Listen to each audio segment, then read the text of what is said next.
patroli milik Polsek Tambak Sari, Kota Surabaya diduga dibakar seorang pria pada Kamis dini hari. Api membakar bagian belakang mobil patroli hingga menyambar gerobak dagangan milik warga. Mobil sudah lama terparkir di sekitar pagar lapangan sepak bola milik PT Kereta Api Indonesia di Jalan Mendut, Kecamatan Tambak Sari, Surabaya. Polisi yang melakukan penyelidikan kemudian menangkap seorang pria yang diduga terlibat pembakaran mobil. Pria tersebut diketahui merupakan warga Jalan Sawenter, Surabaya dan jalani pemeriksaan di Mapolrestabes Surabaya. Patroli Pak itu? Ya, mobil patroli yang udah lama, yang udah rusak itu. Kan cuma bagian kapor itu timbulnya itu loh yang ditambahkan enggak mobilnya. Jadi dibakar orang tadi itu? Iya.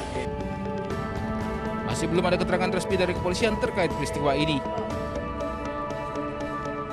Dari Surabaya, Jawa Timur, Yuda Prawira, iNews melaporkan.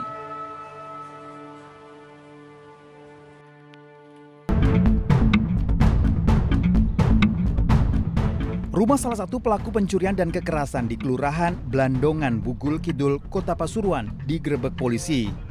Anggota polisi masuk ke rumah dengan mendobrak pintu dan kedapatan pelaku sedang tidur.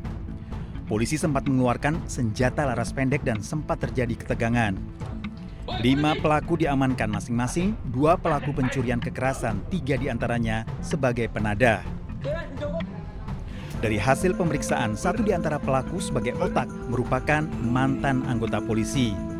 2 pelaku lainnya ditembak kakinya dan dibawa ke Rumah Sakit Umum Daerah Dr. Sudarsono untuk mendapatkan perawatan.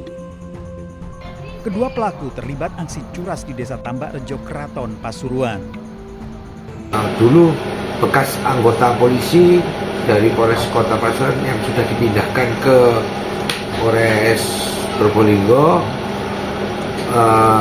diduga dia otak daripada dalam pencurian dengan kekerasan tersebut.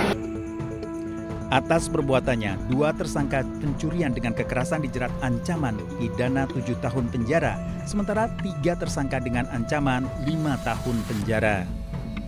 Dari Pasuruan, Jawa Timur, Jaka Samudra, iNews melaporkan.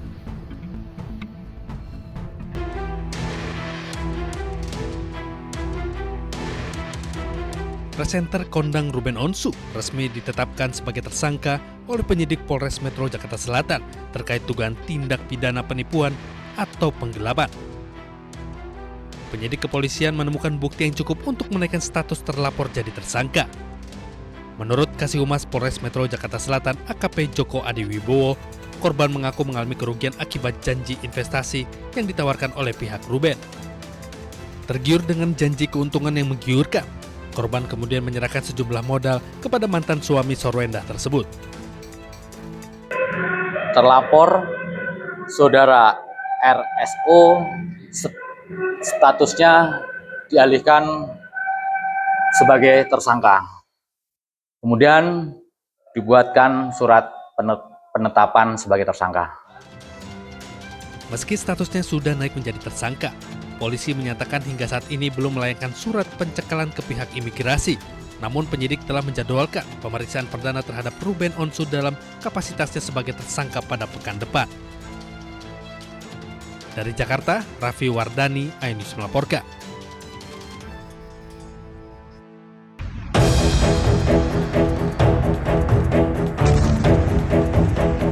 Perang Timur Tengah semakin meluas ketika negara yang terlibat Amerika Serikat, Israel, dan Iran saling menggalang kekuatan. Iran merangkul sejumlah negara tetangga. Oman menjadi salah satu negara yang mendukung Iran menguasai Selat Hormuz. Kini Iran mendekati Irak. Iran mengajak Irak untuk bersama-sama menghancurkan pangkalan militer Amerika Serikat di Timur Tengah. Presiden Amerika Serikat Donald Trump pun murka. Presiden AS Donald Trump mengancam akan membombardir Oman jika menghalangi upaya pembukaan kembali Selat Hormuz. I mean, we control it. We control it with the blockade. We have a blockade. We control it with the blockade. And I like the idea of declaring it a territory. We have total control over the Strait. Meski kondisi terus memanas, namun Pakistan terus mendorong Amerika Serikat dan Iran ke meja perundingan. Namun hingga kini belum ada kesepakatan antara keduanya.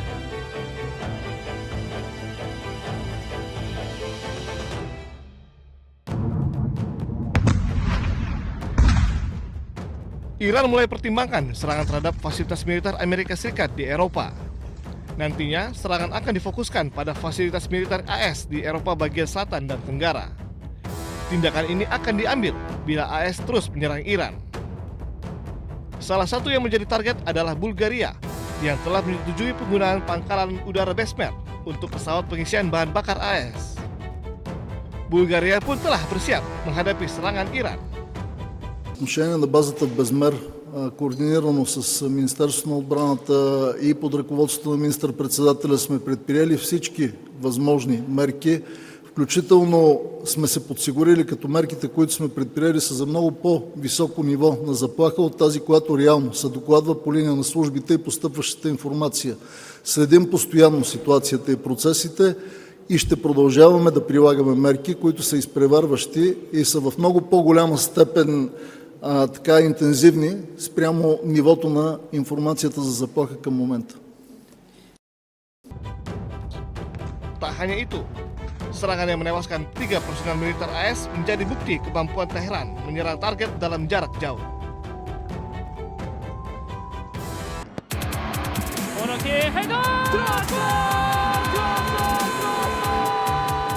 Dari keluarga Sintayong ada Shin Jae-won. Lahir 16 September 1998, Jae-won berposisi sebagai sayap atau gelandang dan mampu bermain beberapa posisi. Mulai karir profesional bersama FC Seoul, Jae-won sempat membela Ansan Greeners dan Suwon FC sebelum bergabung dengan Seongnam FC pada 2023. Pada Januari 2026, Bucheon FC resmi merekrut Jae-won. Media Korea setempat menyebutnya sebagai pemain multifungsi di sektor lini serang, serta masuk Best 11 K-League 2 pada 2025.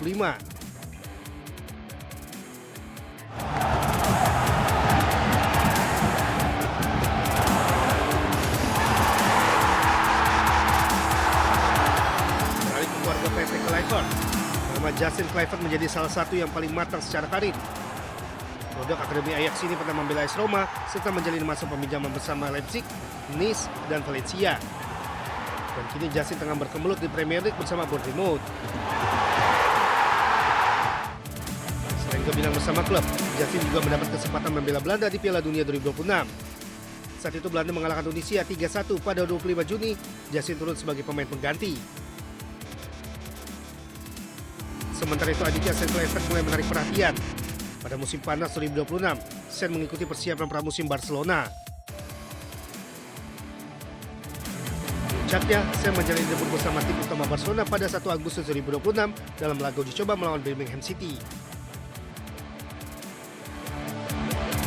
Terakhir putra pelatih timnas Indonesia saat ini John Herdman, yaitu Jai Herdman.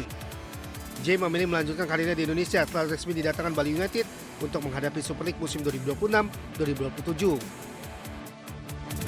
Kedatangannya sekaligus melengkapi kuota pemain asing Bali United.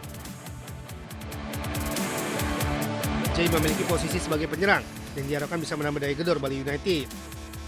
Kecepatan, kemampuan membaca ruang, serta pengalaman bermain di kompetisi Kanada menjadi modal Jai untuk beradaptasi dengan sepak bola Indonesia.